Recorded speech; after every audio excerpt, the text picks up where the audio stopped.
आज की current affairs बात करेंगे। आज का दिन, आज है 8 मई और आज का जो दिन है वो किस दिवस के रूप में मनाया जाता है। तो पहले हम 2 दिवस है आज, दोनों दिवस के बारे में थोड़ी चर्चा करेंगे, उसके बाद में प्रश्नोत्तर की तरफ बढ़ेंगे। तो सबसे पहले तो आज है विश्व रेड क्रॉस दिवस। विश्व रेड क्रॉस दिवस जो है ये आज के दिवस, आज का जो दिन है ये विश्व रेड क्रॉस दिवस के रूप में मनाया जाता है। ये दिवस रेड क्रॉस के संस्थापक और शांति के लिए जो पहले नोबेल पुरस्कार जिनको दिया गया था, जीन हेनरी ड्यूनेंट, उनके जन्म दिवस की स्मृति में यह दिवस मनाया जाता है। और अगर हम बात करते हैं, देखिएगा 8 मई को यह दिवस मनाया जाता है। रेड क्रॉस जो है ये एक राष्ट्रीय और अंतर्राष्ट्रीय एजेंसी है जिसका प्रमुख उद्देश्य क्या है? इसका उद्देश्य है कि रोगी, घायल और जो युद्धकालीन बंदी होते हैं उनकी देखरेख करना इसका मुख्य उद्देश्य था, जिस समय इसकी स्थापना करी गई थी उस समय से ही। उसके बाद में बात करते हैं कि जो इसके संस्थापक है जीन हेनरी ड्यूनेंट, उनका जन्म जो था वो 8 मई 1828 में हुआ था और उनके जन्म दिवस को ही विश्व रेड क्रॉस दिवस के रूप में मनाया जाता है। बात कर लेंगे यहां से, ये इंटरनेशनल रेड क्रॉस और रेड क्रेसेंट मूवमेंट के द्वारा मनाया जाता है। तो इसके बारे में अगर हम थोड़ा पढ़ना चाहे तो इंटरनेशनल रेड क्रॉस की स्थापना जो थी वो 1863 में हेनरी ड्यूनेंट ने करी थी। कहां पर करी थी? तो ये जिनेवा, स्विट्जरलैंड में इसकी स्थापना करी गई थी।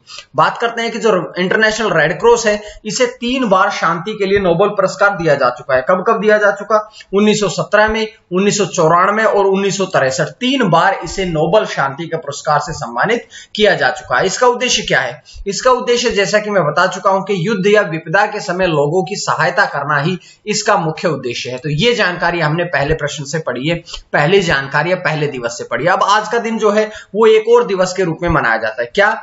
विश्व थैलेसीमिया दिवस। विश्व वर्ल्ड थैलेसीमिया दिवस के रूप में भी आज का दिन जो है ये मनाया जाता है। अब देखिएगा थैलेसीमिया क्या होती है कि ये एक स्थायी और रक्त अनुवांशिक विकार, हमारे खून में पाए जाने वाले एक अनुवांशिक विकार है कि ये पीढ़ी दर पीढ़ी चलता है। इसके कारण क्या होता है कि जो रोगी होता है, जो बीमार व्यक्ति होता है, उसकी जो आरबीसी होती है, रेड रक्त कणिका होती हैं, उनमें पर्याप्त हीमोग्लोबिन नहीं बन पाता और अगर रक्त में हीमोग्लोबिन की कमी पाई जाती है, अगर किसी के भी खून में, रक्त में हीमोग्लोबिन की कमी पाई जाती है तो उसके कारण कौन सा रोग हो जाता है? उसके कारण एनीमिया रोग हो जाता है।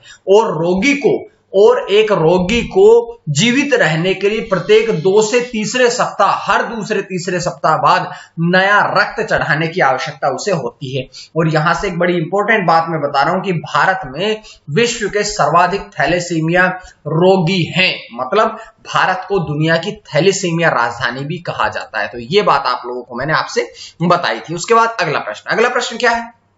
पहला प्रश्न, आज का पहला प्रश्न 8 मई का आज पहला प्रश्न आप लोगों की स्क्रीन पे आता है कि तमिलनाडु के मुख्यमंत्री कौन बने। देखिएगा तमिलनाडु राज्य जो है इसके मुख्यमंत्री कौन बने? इससे पहले भी मुख्यमंत्री थे, लेकिन अब जो नए मुख्यमंत्री बने हैं वो कौन बने हैं? वे बने हैं एम.के. स्टालिन। एम.के. स्टालिन यानी कि ऑप्शन डी जो रहेगा वो आपका यहां से सही रहेगा। इसके बारे में पहले चर्चा करते हैं। क्या चर्चा करते हैं? पहले तो हम चारों ऑप्शन के बारे में चर्चा करेंगे। चारों ऑप्शन में सबसे पहले लिखा है मनोहर लाल खट्टर। मनोहर लाल खट्टर जो है वे हरियाणा राज्य के मुख्यमंत्री हैं। अमरिंदर सिंह जो है वे पंजाब राज्य के मुख्यमंत्री हैं और केंद्र शासित प्रदेश दिल्ली के मुख्यमंत्री कौन है? अरविंद केजरीवाल। अब जो तमिलनाडु के मुख्यमंत्री हैं वो बने हैं एम.के. स्टालिन, यानी कि इस प्रश्न का ऑप्शन डी जो है वो आपका सही रहेगा। अब बात करते हैं इस प्रश्न के बारे में चर्चा। इसके बारे में क्या चर्चा है? देखिएगा एम.के. स्टालिन जो है वो डीएमके पार्टी के प्रमुख हैं, जो कि अब तमिलनाडु के मुख्यमंत्री बने हैं। उन्हें शपथ किसने दिलवाई है? तो बनवारी लाल पुरोहित ने उन्हें इस पद की और गोपनीयता की शपथ दिलवाई है। बात कर लेते हैं कि उनके पिता जो थे एम करुणानिधि जो थे वे 5 बार तमिलनाडु के मुख्यमंत्री रह चुके थे और जो कि अब उनकी मृत्यु भी हो चुकी है। इससे पहले के पलानीस्वामी, मैंने आपसे कल की वीडियो में बताया था कि पलानीस्वामी तमिलनाडु के मुख्यमंत्री और केरल के मुख्यमंत्री दोनों ने इस्तीफा दिया था, तो पलानीस्वामी ने भी इस्तीफा दिया था, जिनके बाद एम.के. स्टालिन जो है वे तमिलनाडु के मुख्यमंत्री बने हैं। यहां से देखिएगा उनकी पार्टी कौन सी है? उनकी पार्टी है डीएमके प्रमुख। डीएमके की फुल फॉर्म है द्रविड़ मुन्नेत्र कड़गम। मुख्यालय कहां पे है? इसका मुख्यालय है चेन्नई में और इसका गठन कब हुआ था? 1949 में, 1949 में इस पार्टी का गठन किया गया था। तो ये पूरी जानकारियां थी जो कि इस पहले प्रश्न से मैंने आपके सामने रखी है। उसके बाद आते हैं दूसरे प्रश्न की तरफ। तो देखिएगा गोपाल बंधु संबंधिका स्वास्थ्य बीमा योजना, गोपाल बंधु समृद्धि का स्वास्थ्य बीमा योजना जो है ये किस राज्य में शुरू करी गई? अब ऐसा कौन सा राज्य है जिसमें कि ये नई स्वास्थ्य बीमा योजना शुरू करी गई? तो यहां से 4 प्रश्न आप लोगों के पास है। यहां से देखिएगा किसने किस राज्य में शुरू करी गई? तो यहां से ऑप्शन सी यानी कि ओडिशा राज्य में ये जो योजना है ये योजना शुरू करी गई है। तो ये जानकारियां यहां से मिली। लेकिन जो 3 ऑप्शन और है, इन तीनों ऑप्शन की भी 2021 की या हाल ही की एक योजना के बारे में पढ़ते हैं। राजस्थान ने शुरू करी थी इंदिरा रसोई योजना, उत्तर प्रदेश में युवा स्वरोजगार योजना, तमिलनाडु में स्वदेश दर्शन योजना। ये एक योजना है, बाकी हमने तीनों राज्यों के बारे में पढ़ी है। और अब ओडिशा ने नई स्वास्थ्य बीमा योजना शुरू करी है। इसके द्वारा क्या होगा कि जो राज्य के 6500 से अधिक 6500 से अधिक जो पत्रकार है उनको क्या घोषित कर दिया गया है? उनको अब उन सभी पत्रकारों को अब कोरोना वायरस योद्धा घोषित कर दिया गया है। तो ये थोड़ा सा मिसप्रिंट हुआ है, उन्हें कोरोना वायरस योद्धा जो है ये घोषित कर दिया गया है। और इसके तहत क्या होगा कि प्रत्येक पत्रकार को 2 लाख रुपए का स्वास्थ्य बीमा कवर प्रदान किया जाएगा। 2 लाख रुपए का स्वास्थ्य बीमा कवर जो है ये अब उन सभी को प्रदान किया जाएगा। तो ये जानकारी हमने यहां से पढ़ी है। उसके बाद हम ओडिशा सरकार की 5 प्रमुख योजनाओं के बारे में चर्चा करते हैं। क्या क्या योजनाएं हैं? इसकी योजना ये है कि देखिएगा, सबसे पहले गोपाल बंधु समृद्धि का स्वास्थ्य योजना जो है इसके बारे में बता चुका हूं। अब देखिएगा, बीजू स्वास्थ्य कल्याण योजना, निर्मल योजना स्वास्थ्य देखभाल योजना, हरिश्चंद्र दाह संस्कार सहायता योजना, किसानों के लिए फ्री स्मार्टफोन योजना, मृदा स्वास्थ्य कार्ड योजना। तो ये और 5 योजनाएं हैं जो कि ओडिशा में शुरू करी गई थी, उनके बारे में मैंने आपको बताया है। उसके बाद तीसरा प्रश्न कि चेकमेट कोविड पहल जो है ये किसके द्वारा शुरू करी गई है? चेकमेट कोविड पहल जो है ये किसके द्वारा शुरू करी गई है? तो यहां 4 ऑप्शन आप लोगों के पास है। 4 ऑप्शन में से आपने बताना है कि ये पहल किसके द्वारा शुरू करी गई है। तो ये पहल जो है ये ऑल इंडिया चेस फेडरेशन के द्वारा ये पहल जो है ये शुरू करी गई है। बात करते हैं इसके बारे में। पहले चारों ऑप्शन के बारे में थोड़ी जानकारियां, जैसे बीसीसीआई स्थापना कब हुई थी? 1928 में बीसीसीआई की स्थापना हुई थी, जिसके अध्यक्ष की अगर हम बात करें तो सौरव गांगुली जो हैं वे बीसीसीआई के अध्यक्ष हैं। हॉकी इंडिया की स्थापना 2009 में करी गई थी, जिसके अध्यक्ष हैं ज्ञानेंद्रो निगोम्बम। और अगर हम बात करें आईसीसी की, जिसकी स्थापना 1909 में करी गई थी, इसका मुख्यालय यूएई दुबई में है और इसके अध्यक्ष है ग्रेग बार्कले। तो ये जानकारियां तो हमने पहले इन चारों ऑप्शन के बारे में पढ़ ली है। लेकिन अब हम पढ़ेंगे इस प्रश्न के बारे में कि जो चेकमेट कोविड पहल जो है ये ऑल इंडिया चेस फेडरेशन के द्वारा शुरू करी गई है। इसका उद्देश्य क्या है? तो इसका उद्देश्य है कि जो कोरोना महामारी है, कोरोना महामारी से पीड़ित लोगों की सहायता करना, क्योंकि कोविड के कारण लोग एक तो स्वास्थ्य से खराब हो रहा है, दूसरी बात कि अब आर्थिक स्थिति भी उनकी लोगों की सही नहीं है। पिछले 1.5 साल से लगातार कोरोना वायरस जो है वो फैल रहा है। तो इस प्रकार से उनकी सहायता, आर्थिक रूप से भी उनकी सहायता करना इस योजना का मुख्य उद्देश्य है। बात करेंगे यहां से कि ऑल इंडिया चेस फेडरेशन के बारे में। तो देखिएगा, ऑल इंडिया चेस फेडरेशन के बारे में अगर हम बात करना चाहें तो इसके अध्यक्ष कौन है? संजय कपूर। मुख्यालय कहां पे है? चेन्नई में। और स्थापना कब हुई थी? तो 1951 में 1951 में ऑल इंडिया चेस फेडरेशन की जो स्थापना थी वो करी गई थी। तो ये जानकारियां हैं, ये सारी जानकारियां इस प्रश्न से आपको मिल जाती है। उसके बाद है प्रश्न नंबर 4 कि टीएचडीसी इंडिया लिमिटेड के अध्यक्ष कौन बने और प्रबंध निदेशक कौन बने? तो टीएचडीसी इंडिया लिमिटेड के अध्यक्ष और प्रबंध निदेशक कौन बने? तो देखिएगा, यहां से आप लोगों के सामने है विजय गोयल, ऑप्शन बी। विजय गोयल जो है वे अब इसके अध्यक्ष और प्रबंध निदेशक बने हैं। उसके बाद में बात करेंगे कि धीरेन्द्रवीर सिंह जो है इनका स्थान लिया है विजय गोयल ने। इससे पहले धीरेन्द्रवीर सिंह इस पद पर थे, लेकिन अब उनके स्थान पर विजय गोयल जो है वे टीएचडीसी इंडिया लिमिटेड के नए अध्यक्ष और प्रबंध निदेशक बन गए हैं। बात करते हैं श्रीकांत माधव वैद्य जो है वे अध्यक्ष है आईओसी के, आईओसी यानी कि इंडियन ऑयल कॉर्पोरेशन के अध्यक्ष है। बात करते हैं कुमार मंगलम बिरला जो है वे वीआई वोडाफोन इंडिया के अध्यक्ष हैं। तो ये सारी जानकारी हमने पढ़ ली है। अब देखिएगा कि विजय गोयल जो है वे 1990 में एनएचपीसी लिमिटेड में वरिष्ठ कार्मिक अधिकारी के रूप में शामिल हुए थे। किसका स्थान लिया है? धीरेन्द्र वीर सिंह का स्थान लिया है। अब देखिएगा यहां पर आपने एक टर्म पढ़ी है टीएचडीसी। टीएचडीसी का मतलब क्या है? तो इसकी फुल फॉर्म है तेहरी हाइड्रो डेवलपमेंट कॉर्पोरेशन, जिसकी स्थापना 12 जुलाई 1988 में हुई थी। 12 जुलाई 1988 में इसकी स्थापना हुई थी। और इसका मुख्यालय अगर हम बात करें तो इसका मुख्यालय ऋषिकेश उत्तराखंड में, ऋषिकेश उत्तराखंड में इसका मुख्यालय है। तो ये सारी जानकारियां हमें यहां से मिल जाती है। उसके बाद पांचवा प्रश्न कि देश के पहले ड्राइव इन वैक्सीनेशन सेंटर का अनावरण किसके द्वारा किया गया है?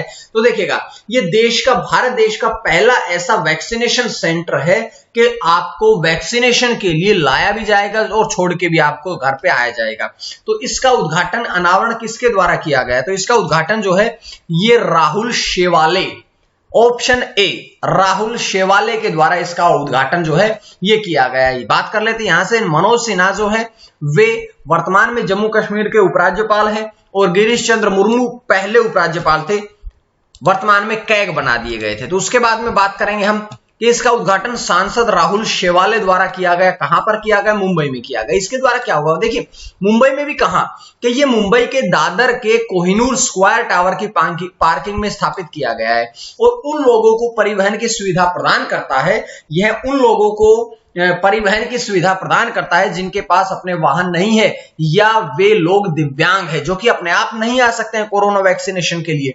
अब उनको जाकर के गाड़ी में बुलाया जाएगा और उन्हें वैक्सीनेशन दिया जाएगा। तो ये उद्घाटन किया गया सांसद राहुल शेवाले ने। उसके बाद 5 प्रश्न के पश्चात हम बढ़ते हैं आज का प्रश्न। तो आज का प्रश्न क्या है कि बिलबोर्ड म्यूजिक अवार्ड 2021 में आइकन अवार्ड से किसे सम्मानित किया गया है? तो 4 ऑप्शन आप लोगों के पास है। आइकन अवार्ड से किसे सम्मानित किया गया है? तो ये बात आपने बतानी है। उसके बाद अगला प्रश्न, कल का प्रश्न। कल मैंने आपसे पूछा था कि इंटरनेशनल नो डाइट डे कब मनाया जाता है? तो इंटरनेशनल नो डाइट डे जो है ये कब मनाया जाता है? इसमें ये आपका सही आंसर है 6 मई। ऑप्शन सही है, बिल्कुल 6 मई को मनाया जाता है। जिसका सबसे बढ़िया जो जवाब दिया है वो दिया है प्रशांत शर्मा ने।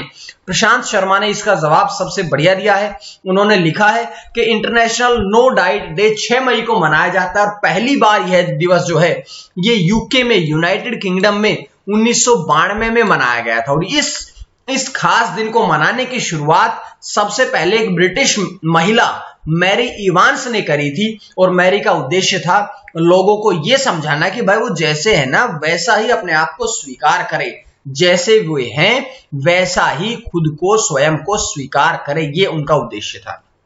तो आपको प्रशांत शर्मा को बहुत बहुत बधाई। उसके बाद अगला प्रश्न, 6ठा प्रश्न कि ताजा सब्जियों की डिलीवरी के लिए ऑटो चालकों के साथ में अनुबंध किस राज्य ने किया है?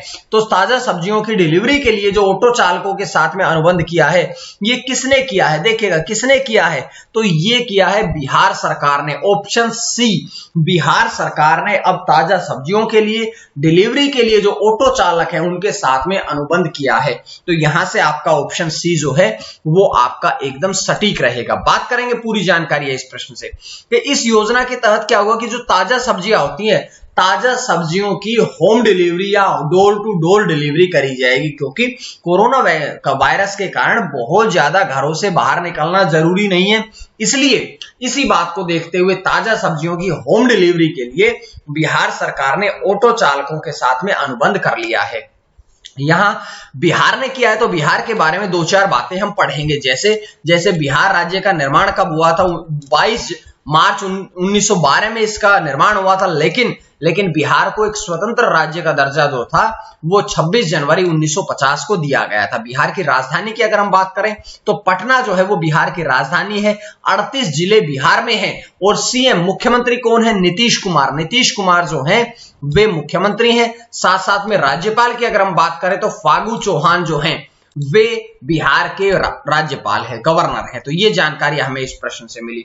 उसके बाद 7वां प्रश्न कि पुडुचेरी के मुख्यमंत्री कौन बने हैं। पुडुचेरी के मुख्यमंत्री कौन बने हैं, देखिए बड़ा अच्छा प्रश्न, बड़ा इंपॉर्टेंट प्रश्न आप लोगों के लिए है। तो यहां से आपने देखना है कि कौन बने हैं, तो यहां से एन रंगास्वामी, ऑप्शन ए जो है वो आपका सही रहेगा कि पुडुचेरी के जो मुख्यमंत्री हैं वे एन रंगास्वामी जो हैं वे पुडुचेरी के मुख्यमंत्री वर्तमान में बने हैं। बात करेंगे हम 4 ऑप्शन के बारे में। 4 ऑप्शन में सबसे पहले लिखा है वीपी सिंह बदनौर, विजेंद्र पाल सिंह बदनौर। वीपी सिंह बदनौर का मतलब है विजेंद्र पाल सिंह बदनौर, जो कि चंडीगढ़ केंद्र शासित प्रदेश के उपराज्यपाल हैं। राधाकृष्ण माथुर, आर के माथुर, जो कि लद्दाख के उपराज्यपाल हैं। अनिल बैजल, जो कि दिल्ली के उपराज्यपाल है 2016 से। तो ये पूरी जानकारी हमने विकल्पों से पढ़ी है, उसके बाद में इस प्रश्न की जानकारी देख लीजिएगा कि उन्हें इस पद की शपथ किसने दिलवाई है। तो उपराज्यपाल यानी कि lieutenant governor doctor Tamilisai Soundararajan द्वारा उन्हें उसके पद की, मुख्यमंत्री के पद की और गोपनीयता की जो है शपथ दिलवाई गई है। वे चौथी बार एनडीए सरकार का नेतृत्व कर रहे हैं। जो एन रंगास्वामी है वे चौथी बार एनडीए सरकार का नेतृत्व करते हुए मुख्यमंत्री बने हैं। पहली बार कब बने थे, 2001 से 8 तक, दूसरी बार 2011 से 16 तक, तीसरी बार 2016 से 2021 तक बने रहे और अब वो चौथी बार बनेंगे 2021 में, चौथी बार पुडुचेरी के मुख्यमंत्री बनेंगे। बात करेंगे हम यहां से थोड़ी जानकारियां कि पुडुचेरी केंद्र शासित प्रदेश का गठन कब हुआ था। तो 1 नवंबर 1954 को केंद्र शासित प्रदेश पुडुचेरी का गठन किया गया था। तो 7 प्रश्न आपके समाप्त। उसके बाद 8वां प्रश्न कि आयुर्वेदिक डॉक्टर ऑन व्हील्स कोल सेवा का शुभारंभ किसके द्वारा किया गया। आयुर्वेदिक डॉक्टर ऑन कोल, सुनिएगा, आयुर्वेदिक डॉक्टर ऑन कोल सेवा का शुभारंभ किसके द्वारा किया गया है। तो इसका शुभारंभ जो है वो ऑप्शन ए यानी कि आयुर्वेद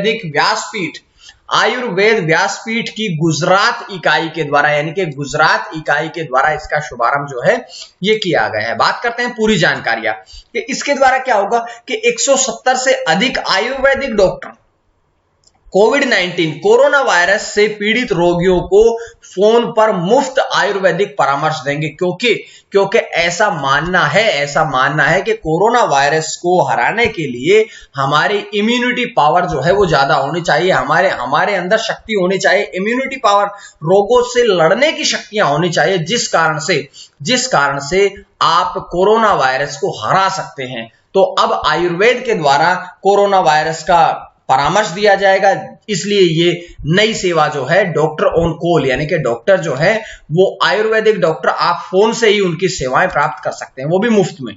उसके बाद है 9वां प्रश्न कि भारत, फ्रांस, ऑस्ट्रेलिया, 3 देश, भारत, फ्रांस, ऑस्ट्रेलिया की त्रिपक्षीय वार्ता में भारत का प्रतिनिधित्व किसने किया। इससे पहले G7 7 देशों की अभी मीटिंग हो रही थी, जिसमें भारत का भी प्रतिनिधित्व करने के लिए 2+2 की मीटिंग थी कि विदेश मंत्री प्लस रक्षा मंत्री गए थे। तो विदेश मंत्री भारत के एस जयशंकर, सुब्रमण्यम जयशंकर, और अगर हम बात करें रक्षा मंत्री की तो राजनाथ सिंह देश के रक्षा मंत्री हैं।